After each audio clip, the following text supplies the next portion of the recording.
Good morning.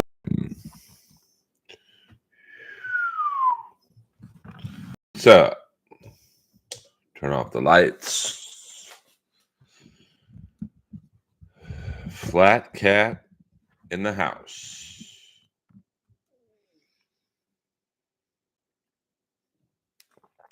No, this is I woke up and thought, hey man, let's get in a little early Earlverse. See who's up. See who is out and about.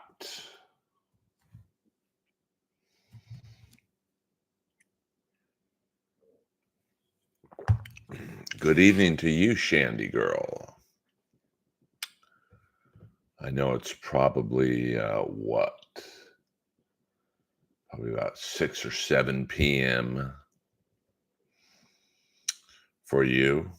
It is right now about 6:30 in the a.m. for me.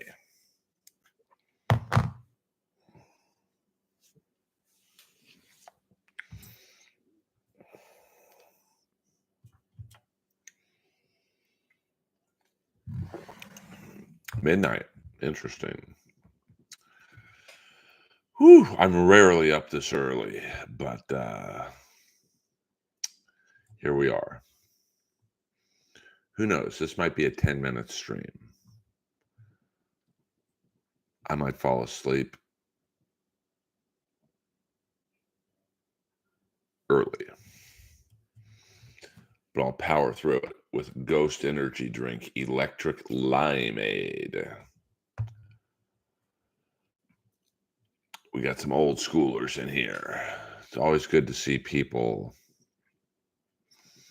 that you like. I don't get any trolls in the IMAX streams. I'm still not sure why. I actually don't mind the trolls.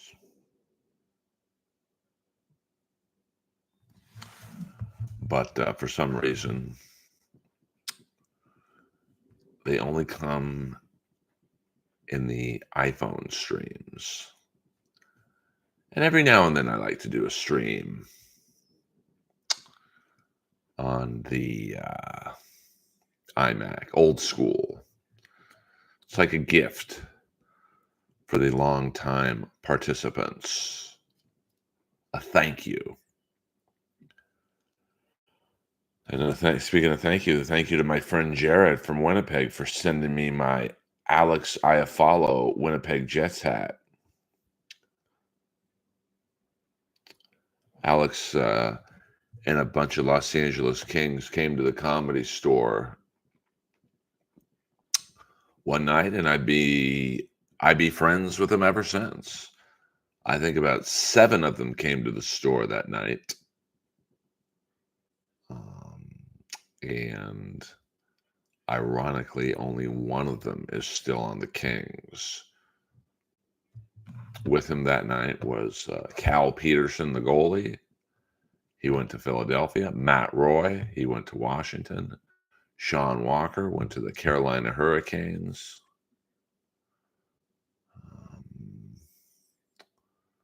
Who else was there? Alex Iafallo went to the Winnipeg Jets. You saw some sad news about my favorite band. What might that be? Of course, you never know in the world of 80s bands. Someone's going to be dying sooner than later in those bands. What up, Jess Jenna?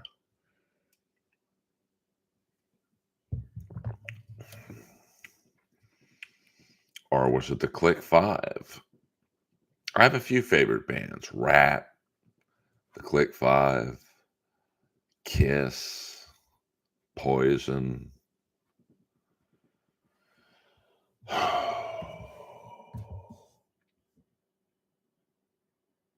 Oh yeah, he did die. And it's not funny, but I've seen that guy. What was his name? Chris Hager, I think. He used to play in Stephen Pearcy's solo band. What up, Iris?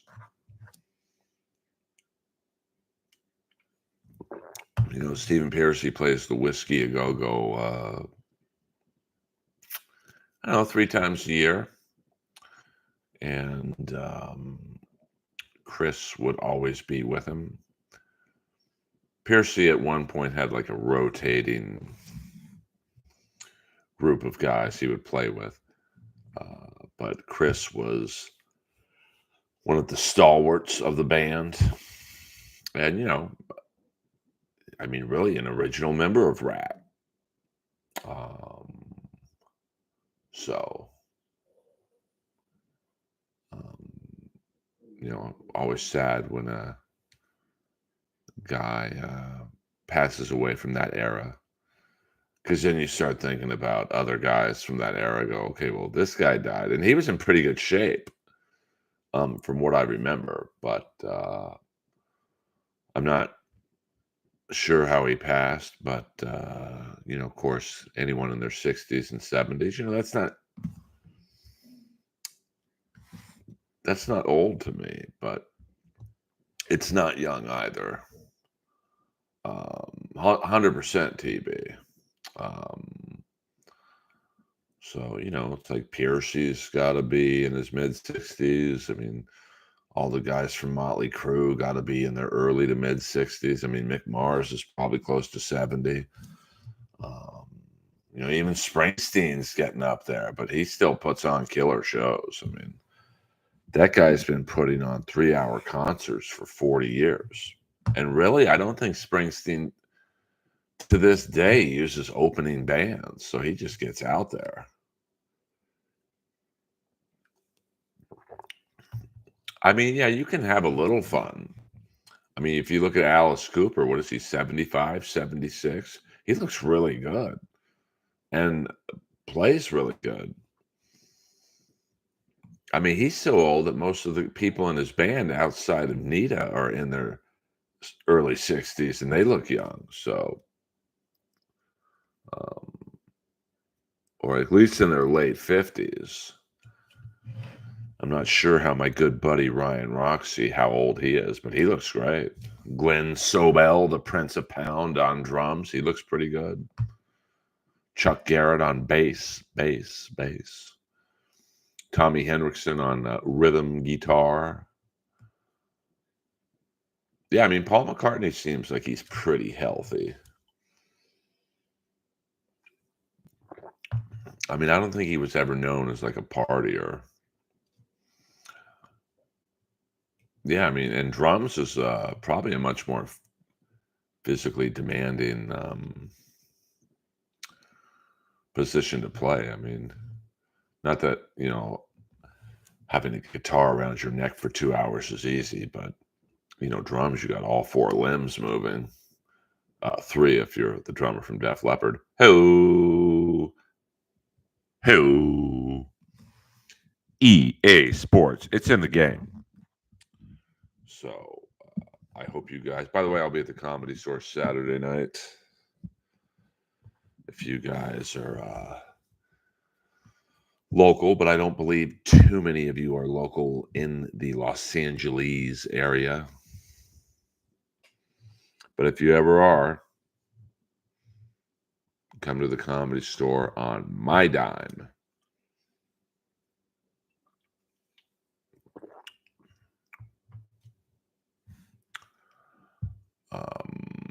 I met Paul and Heather once. She was changing her false leg outside the Palladium. The Palladium on Hollywood Boulevard or Sunset. I'm freezing. How is it cold, Jess, Jenna, wherever you are? It's not too cold for Oh, London. I'm sorry. I thought you meant the Hollywood Palladium on Sunset. I've been to many a show there. I've seen Slash. I've seen the Cars. I've seen Weezer.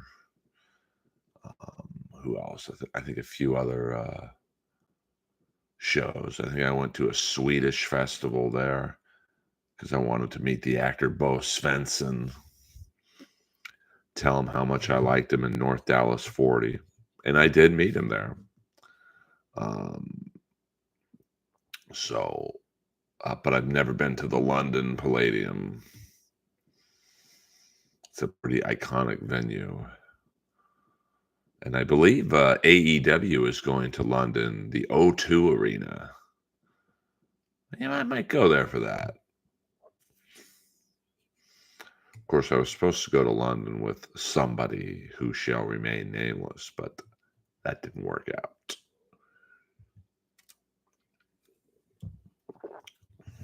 Got a big AEW pay-per-view this weekend. The last one before the big pay-per-view. AEW All in Texas.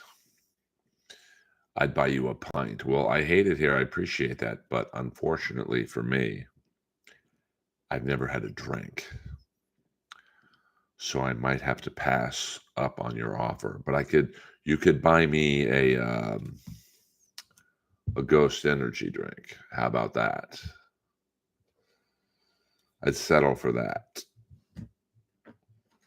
And I could show you this. I would bring it in my carry-on baggage. The Earl Skakel wrestling doll. Only one of these in the world.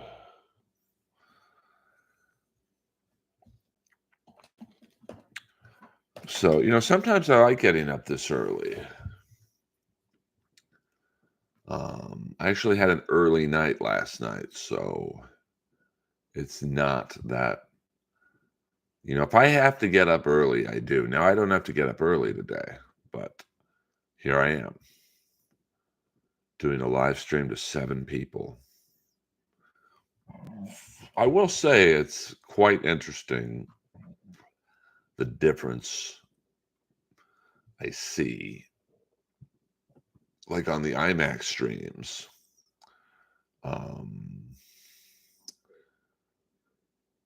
This is about what I thought I would have in here, but on the iPhone streams, I probably have 25 to 30 people. Not that that's going to make or break me, but it does lead into William Zoom's theory, or maybe it's a fact, that YouTube pushes the iPhone vertical streams more than they do, say, an IMAX stream. I don't understand why they wouldn't push this stream too, but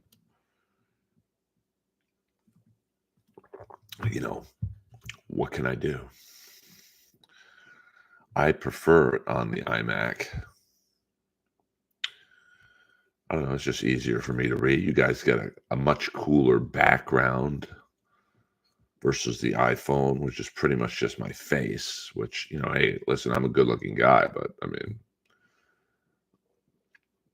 I have a few, actually, I hate it here, London Knights hockey jerseys.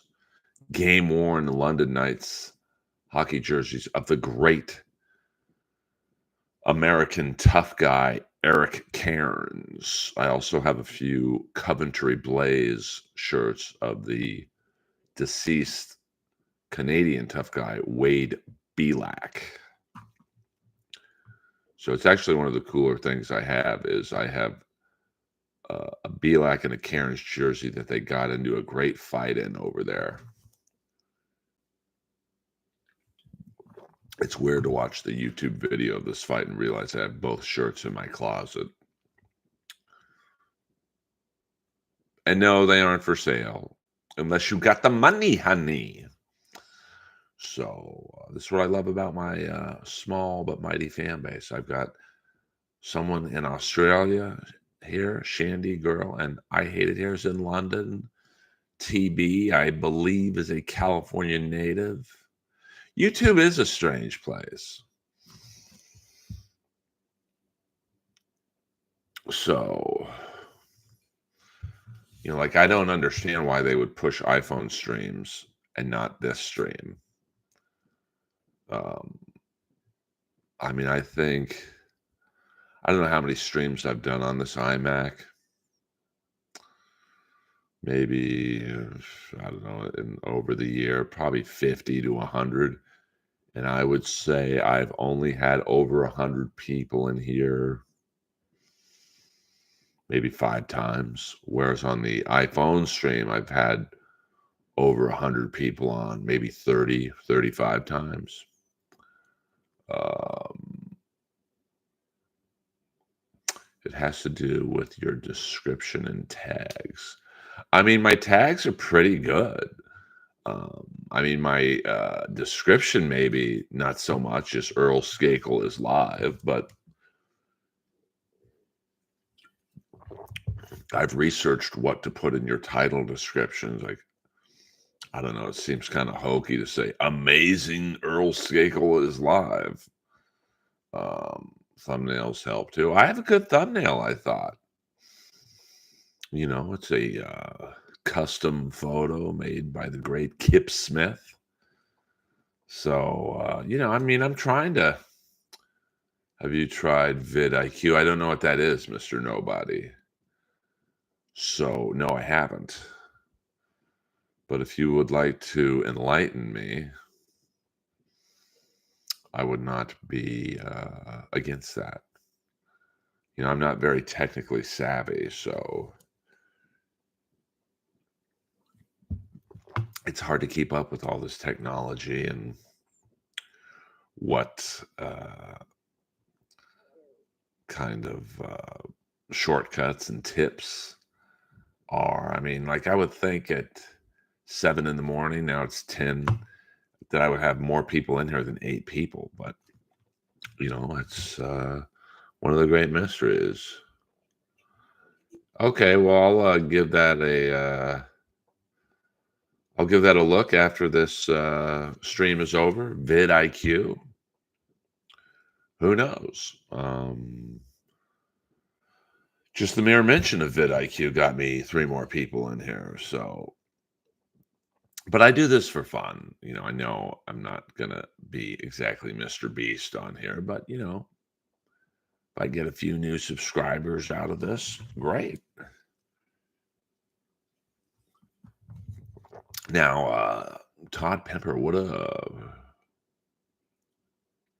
Thank you, Todd. I did have someone, a friend of mine who lives actually across the street. She is proficient in OnlyFans.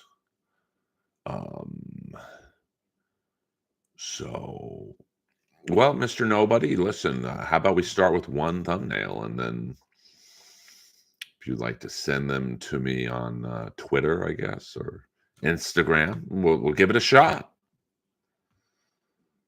Yes, Johnny, smash the like button and the subscription button. Let's get the Earlverse into the mainstream so I don't have to beg for comedy spots all over town. It's embarrassing.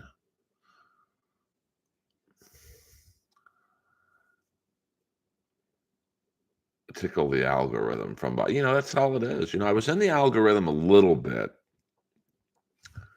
I think on every Monday, I would go on my analytics, which I do like YouTube. They do that. I mean, I do think they take too much money, 30%. That's a little aggressive. And I was averaging I think 259 subscribers a week. And now I'm down to 20. So I definitely fell out of the algorithm. I did have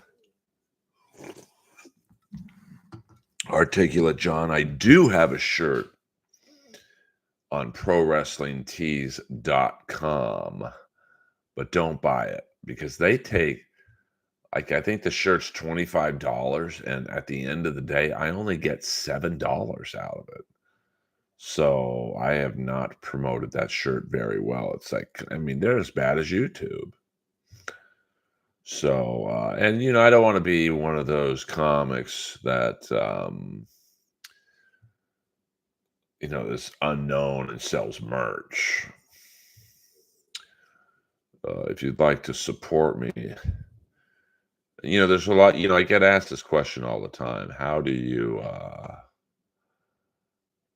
support Earl? Just by following me on social media, that helps. And the easy thing about that is I'm Earl Skakel everywhere: Facebook, Twitter, Instagram, TikTok, blah blah blah blah blah. And hitting the like and subscribe button. I mean, I'm assuming everyone in here is already subscribed. Um, yes, but stream is real. Yes, the stream is real, 100%. I don't do the Dabbleverse. And I think a lot of people confuse that with me. I'm fully on board listening to Melton and Kevin and Chad. So I'm interested in the Dabbleverse. I just don't like talking about it. I thought I already did that, Mr. Nobody. Um, so I just, I don't have anything to add. I mean, because if you think about it, oh, okay, I'll check it out. If you think about it, I mean, the Dabbleverse does intrigue me. It's very pro wrestling.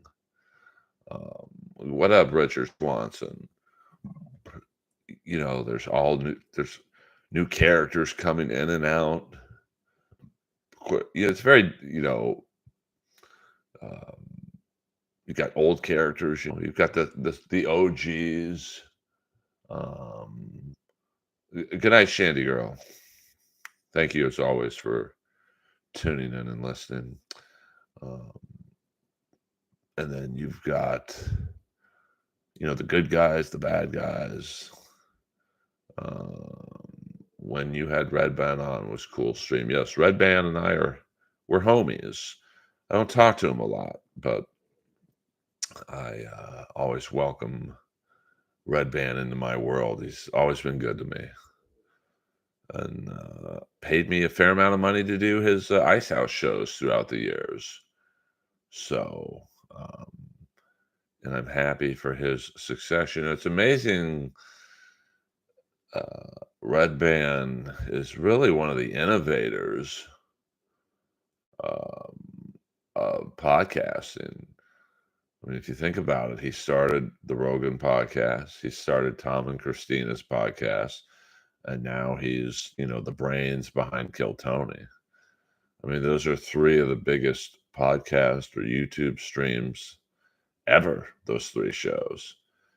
And they have one common denominator, and that's Mr. Red Band. Yeah, he's a good guy. I mean, and he really was the brains behind taping the Rogan Mencia clip. The Comedy Store is very hardcore on not allowing people to tape and record, because comics want a safe space where they can say dirty words or controversial jokes. But if Red Band doesn't have the brains to start recording when Rogan went on the stage and challenged Mencia, who knows? And that was really, I think, what blew up the Rogan podcast was, hey, man, we got to listen to this guy.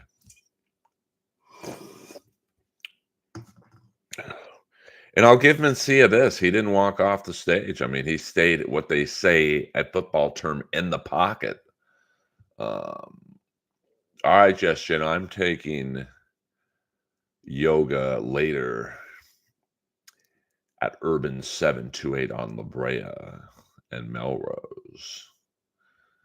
Great place. All the teachers are great. And I believe I'm one of the few straight guys there. So I always enjoy my time there. And all the teachers are hot. So, but I think they're all lesbians. So it's, I just can stare on the DL, of course, on the DL.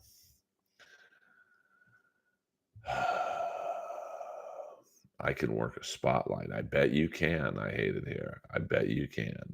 The Bubba Army is still going strong. Bubba the Love Sponge. I don't.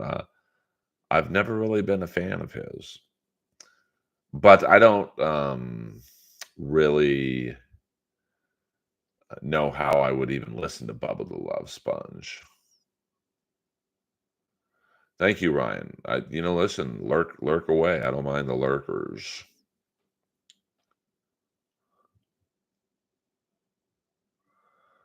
Okay, cool, cool.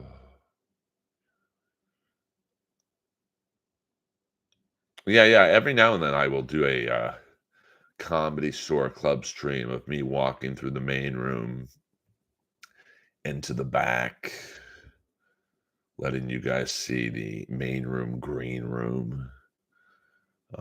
I think people seem to like that. It is kind of cool for comedy fans to um, see the inner workings of the comedy store. Maybe I'll do that this Saturday night. I have a spot there at 12:15. Thank you very much. Tomorrow night I will be at the Whiskey A Go Go. The Ice House is okay. I mean, I don't like it since the remodel, but I don't think they really did the remodel based on what I liked. Um, Tomorrow night I will be at the Whiskey A Go Go, not playing, but selling T-shirts for the legendary Sunset Strip band, The Zeros.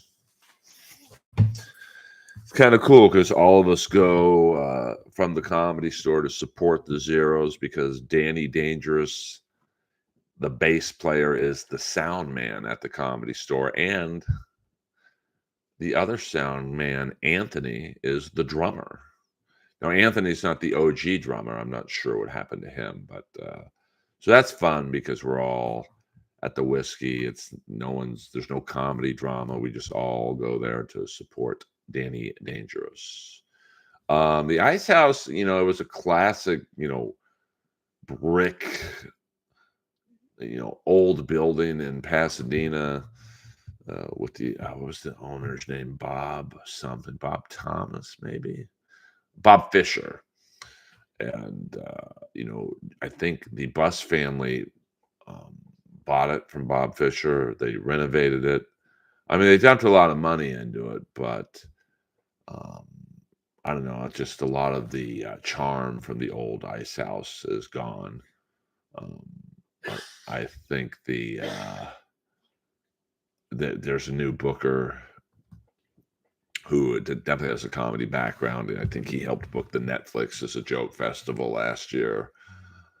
Doesn't seem to be a big fan of mine, but hey, what can I do? Um, but at one point, the booker was a WNBA player who had no knowledge of stand-up comedy. Uh, didn't know who Tom Segura was. Um, and I will say though, the green room at the Ice House for the main room is probably the nicest green room I've ever seen in comedy because I believe they built it. They thought LeBron James would show up there and hang out and party, and I don't think he's been there once. Yes, the old Death Squad Chronicles. That um, what was his name? Joshua Sandoval is the booker at the Ice House, as far as I know. Um, I think he's still there. I mean, the Laugh Factory, I think they've had like 4 bookers the last year. Being the booker at a comedy club is not the greatest gig in the world. I mean, you're basically um, telling hundreds of comics a week no. So, the WNBA player. I don't remember. I don't know. I mean, the last time I did a show at the Ice House was maybe about a year and a half ago. And I was doing so well that all the employees who had just gotten off in the other room just came in and watched. And I think the WNBA player was in the room. and Craig Robinson was late, so I had to like stay up there until he got on, and I did about as well as you could do. I mean, when employees who want to go home at the end of their shift come in and watch, you're doing good. And I walked right by the booker, and she didn't even say good job. Now, if I was her and I saw someone doing well in like adverse conditions, because everyone before me was bombing because there was a heckler and the heckler was fucking up with everyone. And I would go up to that person and go, hey, what's your name? You want to come back? And the weird thing that night was there was a security guard in the room with a gun. And it was just very awkward. What up, Johnny Lamb? What up? Um, so, I mean, I do think bookers, if they've done stand up, it helps them get um, a better insight into things. But, Adam Egget never did stand up. He's doing fine. Emily never did stand up. She did great, I thought. And Rose, the new booker at the Comedy Store, she'll do great. And she'd never done stand up, but she dates a stand up, so she knows the deal. Um, so yeah, but I hate it here. What I meant by the employees. I was doing so good that the employees stayed to watch, and they all just wanted to go home. I mean, because I don't think a lot of comedy patrons realize that, if you're a waitress at a comedy club or a bartender, or whatever, you have to get to the club an hour or so before it opens, do your prep work and all that stuff. And if you're a cook or a chef, you got to get there 2 to 3 hours before the club opens. So when your shift is over, you just want to go home. Even Craig Robinson was like, good job, bro. So, but that's, what can I do? And I don't mind not being that in at the Ice House because it's kind of far for me. I mean, I've got to take like 3 freeways to get there, and it's kind of a schlub, and it's really not worth it for $40. That's why I love the Comedy Store. I can walk to it, and my main room spots pay a couple hundred at the minimum. So, that's why I don't go out of my way to play the Ice House. And who knows if he'd even book me if I did go out of my way.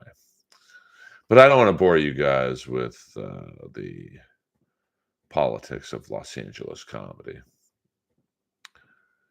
which there are a lot of. So, and we'll probably stream again tonight, after I do yoga. Well, you get $50 if you do the original room at the Comedy Store. $50 for 15 minutes. I mean, how many jobs pay that? And then in the main room, you split the door with the comics. So if there's 400 people in the room, let's say 350 paid, 50 people knew a comic or whatever. That's a substantial check. So, that's why I love being in at the Comedy Store. I mean, to me, it's the number one club in the country. But, I know the mothership people will say, no, we're number one or whatever. But, I'm not going to Austin. I've been there once. That was enough. And I'm sure the mothership will survive without me.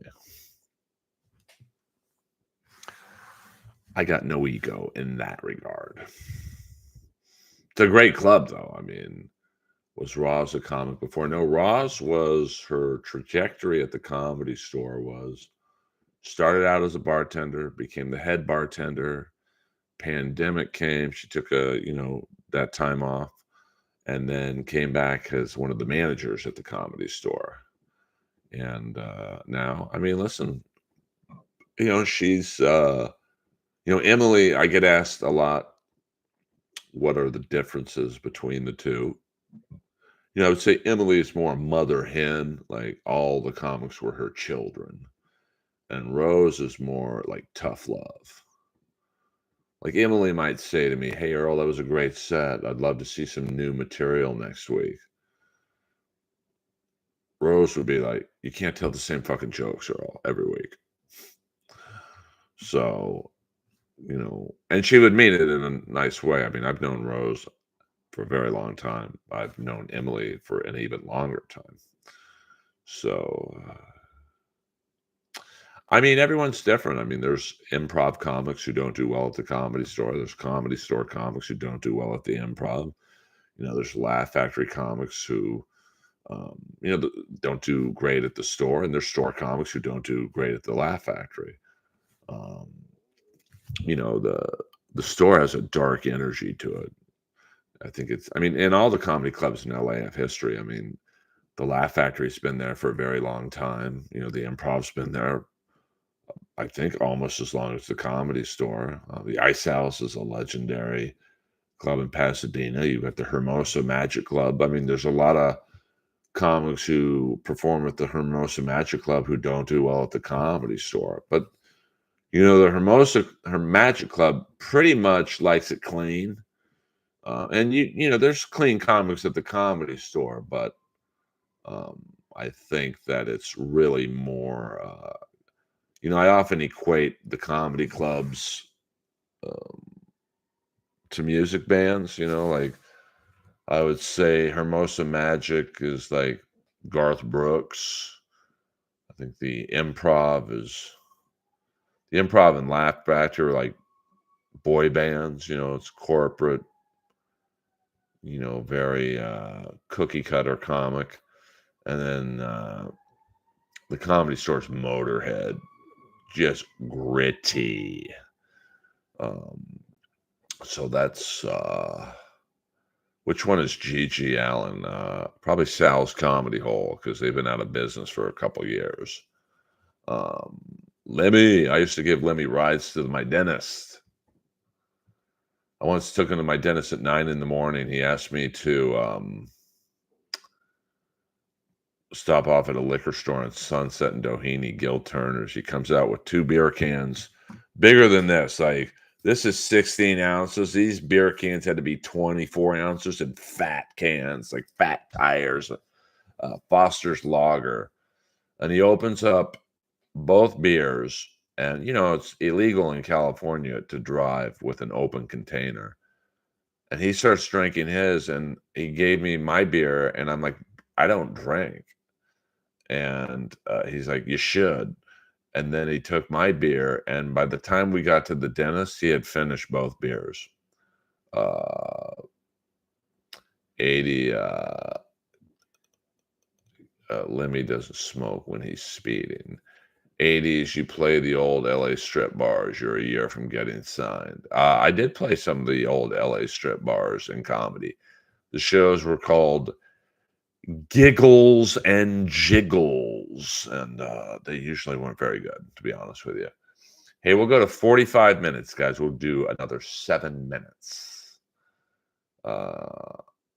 Yes, I mean, Vince Neil is only Vince Neil would be in a plane crash. I actually wasn't. I don't think he was in that plane, was he? The one that just drove off and hit another plane. Um, are you a DJ? I hate it here. That's cool. And before we go, hit the like and subscribe button, pretty please.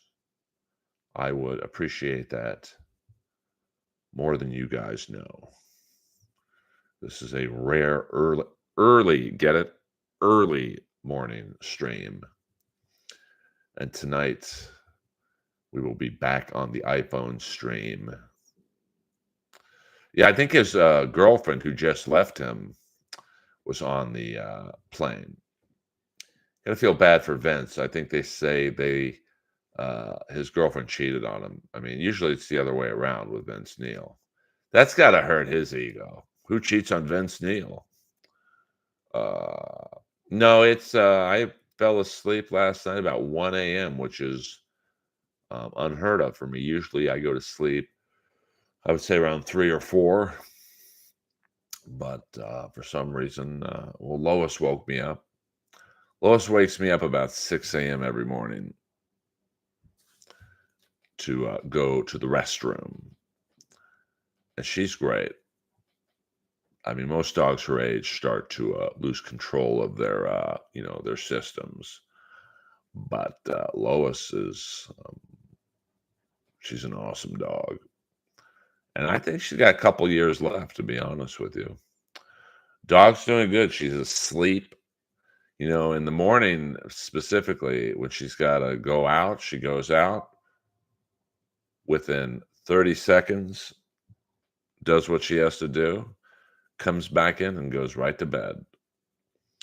So she is my love. She's the one girl who's never done me dirty. We don't have to get into the ones who have. They know who they are. And they're all finding out. When you date me, you eat 5-star restaurants. And when you leave me, you become very familiar with the city's drive-through restaurants. Lois is a trooper. All right, 4 more minutes, guys. Get your last-minute questions and whatnot in before, to be completely honest with you, Earl Skakel will go back to bed for a little bit and recalibrate. Maybe we'll do 3 streams today. Maybe we'll do a stream in the afternoon and then a stream at night. Maybe we won't do any more. This might be the last stream of the day. Who knows? What makes me happy? Making people laugh. What makes me happy? Doing comedy with my friends. What makes me happy? Not the physical art of doing yoga, but after the class, realizing how tough yoga is for me, and I still did it. And then what makes me happy? Walking my dog. I'm a very simple person. I don't mind being alone because I think you can be alone but not lonely. Watching hockey. I've recently started playing hockey again on Tuesday nights with all my friends who don't, they're not in the entertainment business. So it's great for a few hours to play hockey and not talk about comedy or gigs I didn't get or gigs that they didn't get. And then we barbecue after. It's weird, on a Tuesday night, we're having a midnight barbecue after playing hockey. And you're battling these guys in the games. I mean, the games get real intense. And then afterwards, maybe a guy you not fist fight with, but fought in the corners with, he's making you a burger. I love that camaraderie. All right, guys. 2 more minutes. Well, the Oilers were up 3-1 in the third, and then Dallas, I think they scored 5 straight goals. So, Rantanen certainly is proving that he's worth the trouble. I felt sorry for Carolina because apparently he went to Carolina and said, listen, I'm never going to sign here, so trade me again. I mean, they just traded for the fucking guy. You can never count the Oilers out. You've got McDavid and Draisaitl, in my opinion, the 2 best players in the game. Now, some might say Draisaitl's only good because he's with McDavid, but you know what? He's with McDavid right now. So, now, interesting thing is McDavid's a free agent in 1 more year. That 2026 free agent draft is unbelievable. You've got Makar, McDavid, Adrian Kempe. Florida to me is, I think they're going to win it again. They just seem dialed in. They can play any way you want. You want to play rough, they can play rough. Want to play a speed game, they can do that. I think Bobrovsky is the best goalie of the 4 teams. He's a money goalie. He's very much like Grant Fuhrer. He's a money goalie. Listen, Ottinger's good on Dallas. Great on Dallas. Skinner's hot and cold. He either has 2 shutouts in a row or in the first 2 games against the Kings let in 11 goals. And then, the Carolina Anderson, he's a good goalie. But I just, Florida just, I don't know, it's Kachuk, it's Marchand, it's Bennett. Um, they just, Barkov's kind of like the Florida version of Kopitar. They may not have like Reinhardt's a great goal scorer. Florida's just the total package. But like I said, when you get into a 4 out of 7 series, McDavid can win that all on his own. But the goaltending in Edmonton is suspect at times. I've never been to the States. Well, come to Los Angeles, baby, and come to the Comedy Store, and I'll take good care of you. Yeah, oh, thank you, O'Doyle. Yeah, I loved. I think we talked about that last night on the stream. I had a very good time doing Joey Diaz podcast. I mean, I didn't think there was great chemistry between me and Lee because I don't really know him, and so like there were instances where like me and Joey were talking about Miami Vice, and Lee would kind of interrupt because he had to say something, um, but he didn't really know a lot about Miami Vice, so it was just kind of awkward. But nice guy, but just I'm better one on one, like with me and Jesse Lee Peterson, or I mean, Corolla and I had a good vibe once I picked the pacing um, of his show. But there was like a co-host, and then there was guys in the sound booth. So I mean, I got no problem talking. So I always prefer my podcast experience to be one on one. But I'm certainly not going to tell Adam Carolla or Jesse Lee Peterson how to do their show. Now, some people have wanted me to do the Maton podcast, but so far, I mean, I reached out to him. He didn't get back to me, but that's fine. He seems to be quite the controversial podcast host. But Jesse's funny to me, like he sent me a clip. He's like, watch this before you come on. And it was the episode with Jamie Kennedy, and I didn't watch any of it. Well, that's the thing with Matan. Like, I'm great with trolls. So, he would not troll me. I'm too quick. So I think and obviously I saw like a few clips of him and David Lucas, and that was just uh, you know not very good. But it was really more because David was like, I don't know, it just wasn't. They didn't have good chemistry, and that happens. Two people. Um, not everyone can have good chemistry. But I'd go on a show. I mean, he wouldn't troll me if he was disrespectful with me. I'd just walk off.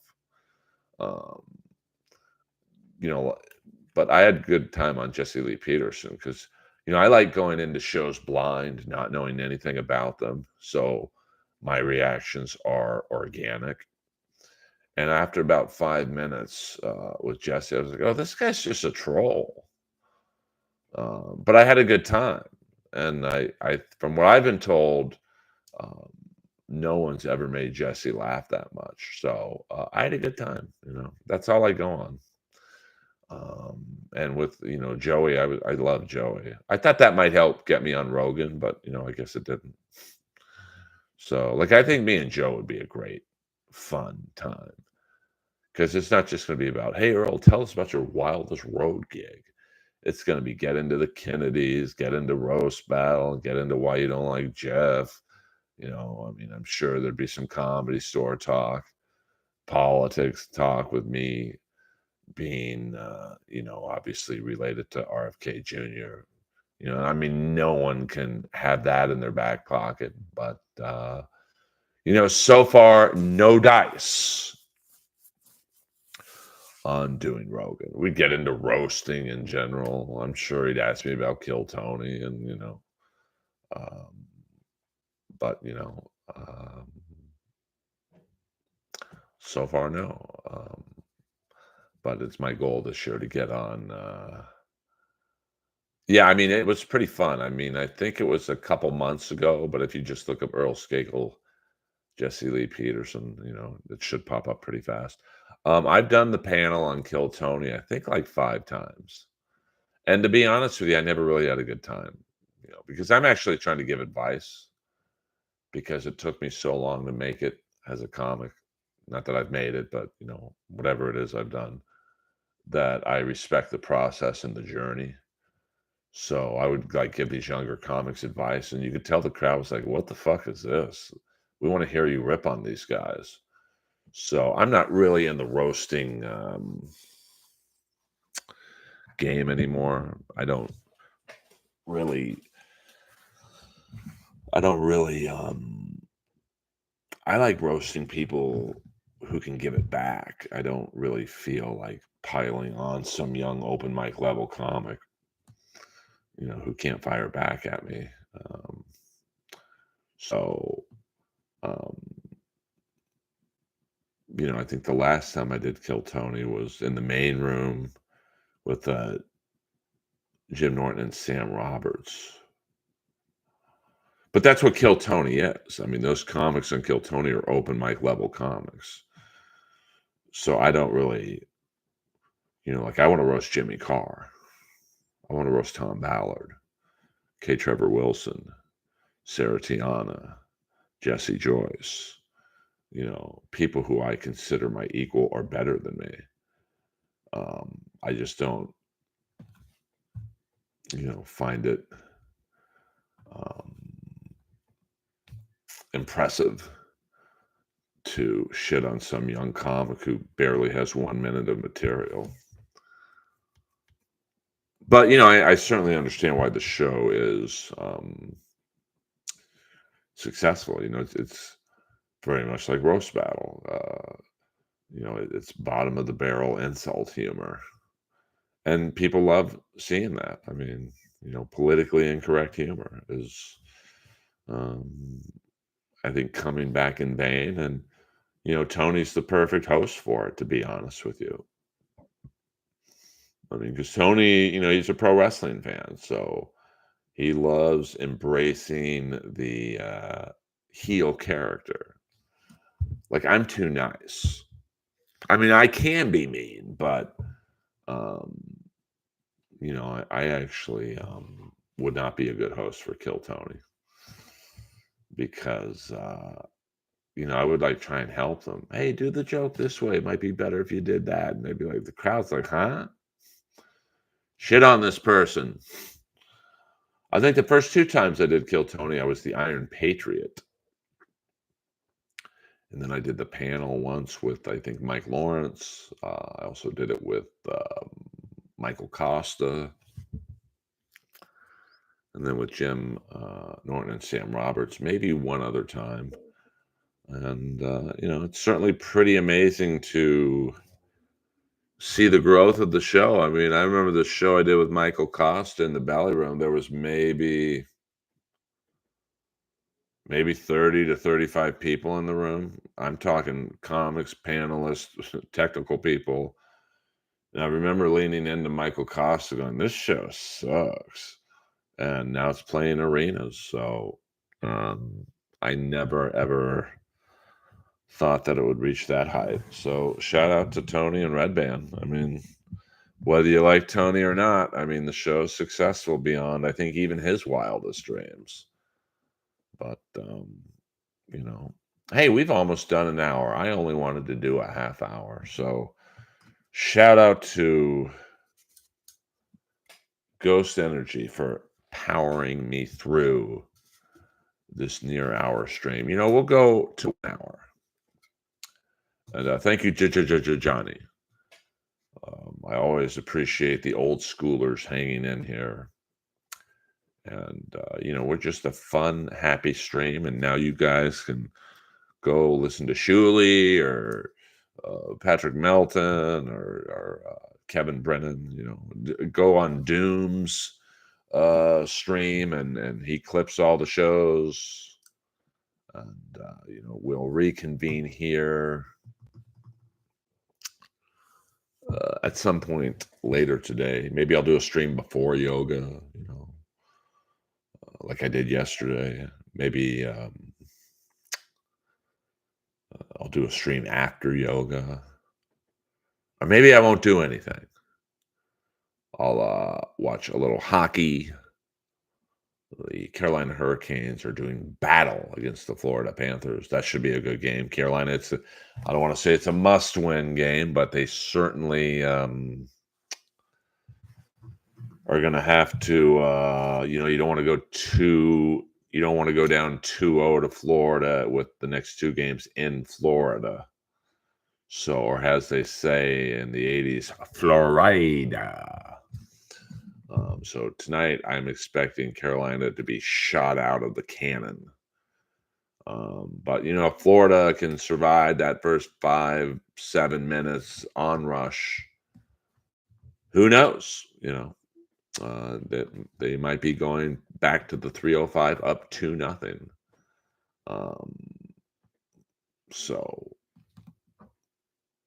should be a good game. I mean, Carolina's got the goods. I mean, they've got a lot of good players.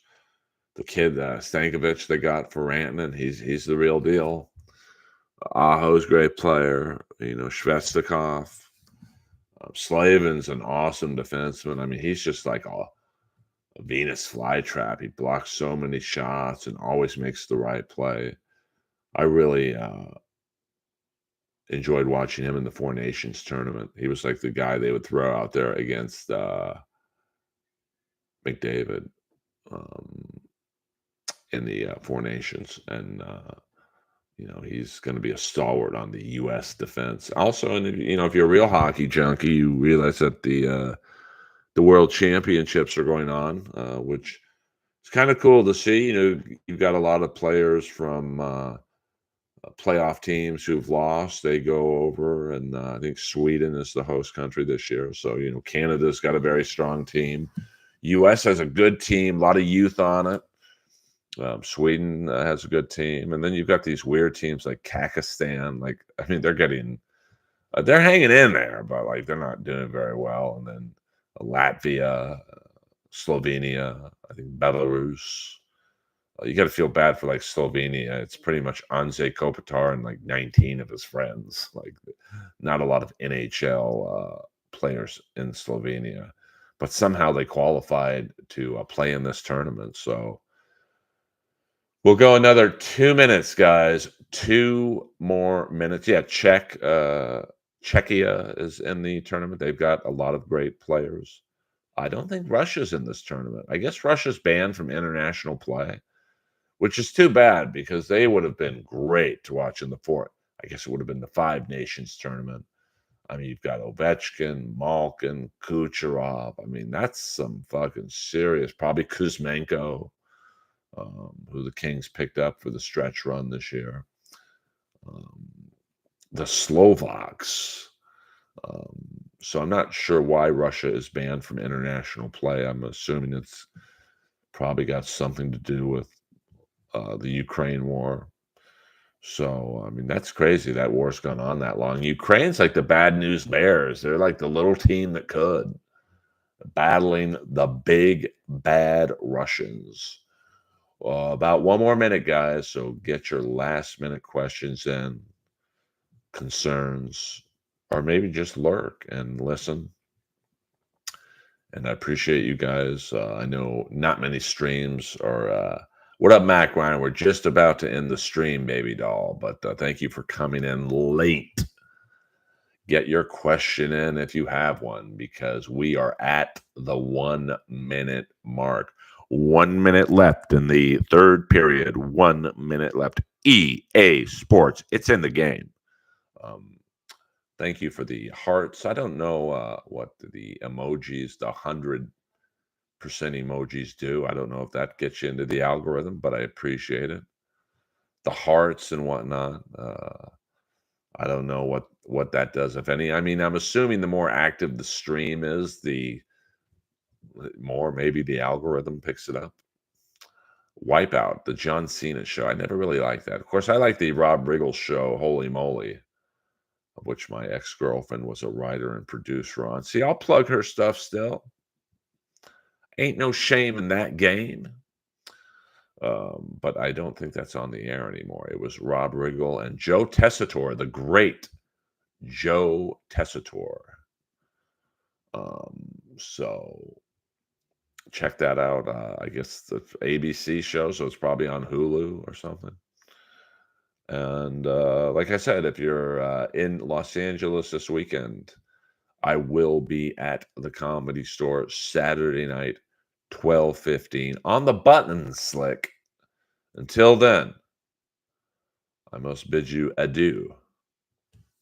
Good morning and goodbye.